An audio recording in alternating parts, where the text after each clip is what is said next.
Саламатсыздар ма, құрметті онлайн курс қатысушылар. Бүгінгі 4-ші сабақ стандарттық функциялармен жұмыс. Алдарыңызда көріп отырғандай, стандартты Python'да библиотекасында стандарттық функциялар бар. Қазір осы функциялармен танысатын боламыз.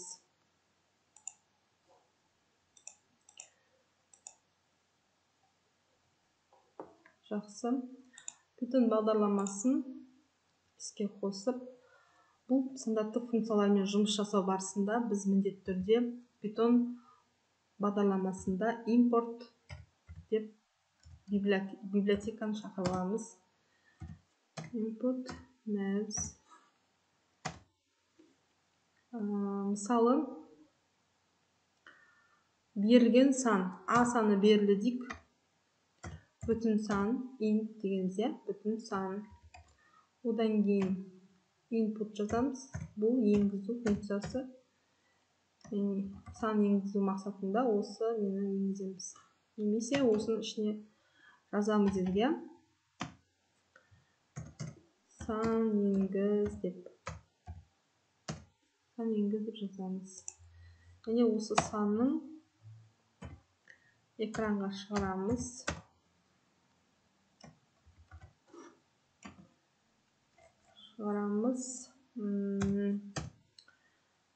Міндетті түрде деп жазамыз да дәрежесін шығарайық.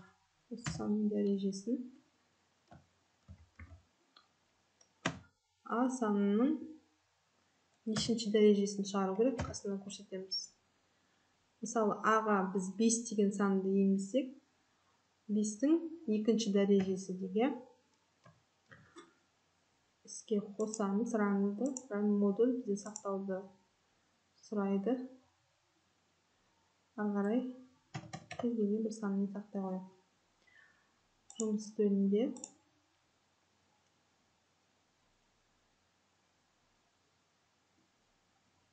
сан енгізіп, 5 деген санды енгіземіз дедік. 5-тің екінші дәрежесі 25 болады екен. Сол сияқты осы қолданатын функцияларды қасына жазсаңыздар болады. Мысалы, match squared, және бұл түбір астынан шығаратын бізде функция. Мына жерде полды алып тастаймыз да. Squared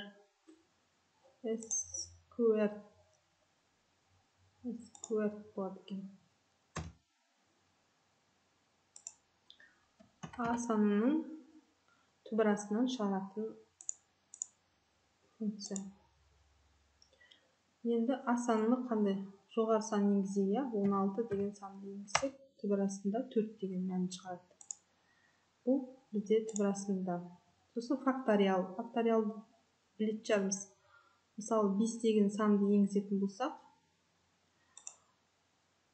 мына жерде кез келген айнымалын ала беруімізге болады. Мысалы, а емес, x деген айнымалын алғым келіп отыр. Дәл осы жерден тағы да мына жерде x деген мәнді өзгертіп, squared'тың орнына біздер факториал, факториалды жазамыз мына жерге.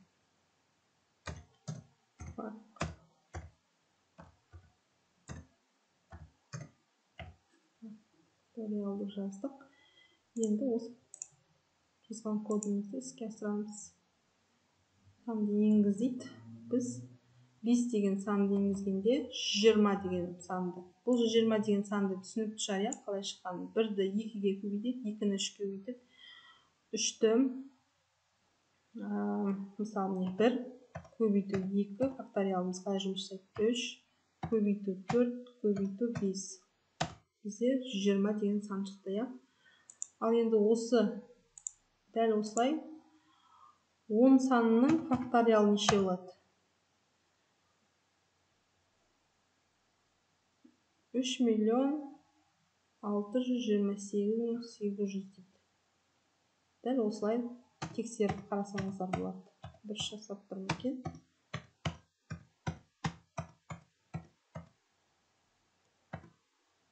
мыңға дейінгі санның факториалы. Дұрыс. Бүгінгі сабақ осы стандартты функциялармен жұмыс жасауын. Мына жерде ондық негізгі логарифм, екілік негізгі логарифм табатын болсақ, мына жерде берілген x, y катеттері бойынша гипотенузасын есептейтін болсақ, мына стандарт функцияны қолданамыз. Және де мына жерде x санын ең жоқ үлкен санға дөңгелектеу, x санның егін бөлігінде қалдығын анықтайтын болсақ, осы функциялармен жұмыс жасап көрсеңіздер болады. Енді біздер школа программисті және Асимпа сайтынан бір есеп шығарып көрейік. Мынада есеп 529-шы есеп. Асимпа сайтына тіркелдіңіздер деп ойлаймын. 529-шы есепті длина отрезка дейді. Бұл жерде мына сандарды енгізгенде мынандай сан шығу керек. Және бұл длина отрезканың өзінің формуласы бар. Мына жерде бірінші біздер айнымалыларды енгізіп аламыз. Яғни бірінші ұшы мен екінші ұшының қиылысындағы мәндердің мәп инт бүтін сан. Input енгіземіз және пробел арқылы деген білдіреді split. Енді мына жерде былайда слэш қойсақ болады. Бұл программа ешқандай кедергі жасамайды. Бұл жай ғана комментарий. Бізде комментарий. Пол деген санның дәрежесін есептеу, білеміз. SQL түбірден шығару, row деген дөңгелектеу. Яғни сан қандай да бір дәлдікпен дөңгелектейді. Кесіндінің ұзындығын есептеу біздің формуламыз. Көріп отырғанымыздай. Бұл жерде бірінші екі айнымалының екінші дәрежесі, пол деген дәреже. Осы екі дәреженің қосындысын түбір астынан шығарамыз. Squared match функциясын қолданып түбір астынан шығарамыз. Осы кесіндің ұзындығын есептеу формуласы арқылы. Енді мен қазір дәлдікпен дөңгелектеу, себебі мына жерде қарайға көп сан шығады, Мысалы, тек қана d мәнін деп алсақ, мына жерде жаңа бізде қандай сан сұрап еді? 3, 4, 8, 4 дейді. 3 пробел басамыз, 4 пробел, 8 пробел, тағы 4 деген мәнді енгізгенде бізде 5. Ал мына жерде бізде бүтін 5 шығып тұр. Бізде 5,0 деп шығып тұр. Сол үшін біз программа кодында өзгеріс енгіземіз. Яғни не қылдаймыз? Round шақша ішінде d десек. Осылай алсақ. 3 пробел, 4 пробел, 8, 4. 5 деген мән шықты. Осы программамызды осылай көшіріп алып, школа программистің тапсырмасына жүктейміз. Бізде бұл отрезки.